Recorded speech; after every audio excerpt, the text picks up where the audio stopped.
Hörmətli izləyicilər, kanala abunə olub like etməyi unutmayın. Günün xəbərləri təqdim edir. Müğənninin faciəvi şəkildə ölməsi ilə bağlı məlumat vermişdik.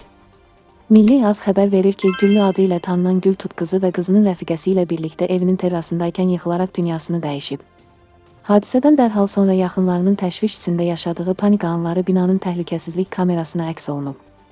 Mərhum sənətçinin cənazəsi ailəsi tərəfindən təhvil alınıb və dəfn olunmaq üçün İstanbul şəhərinə aparılıb. Qeyd edək ki, əsl adı Gültut olan müğənni 1973-cü ildə İstanbulun Kasımpaşa səmtində anadan olub. 1990-cı illərdə musiqi sahəsinə addım atan ifaçı oyuncaq kimi Kırılsın Ellerim və Sevdalım kimi mahnılarla tanınıb. Kasımpaşalı Güllü ləqəbi ilə məşhurlaşan sənətçi özünə məxsus ifa tərzi, səsi və səmimi üslubu ilə geniş tamaşaçı kütləsinin sevgisini qazanmışdı.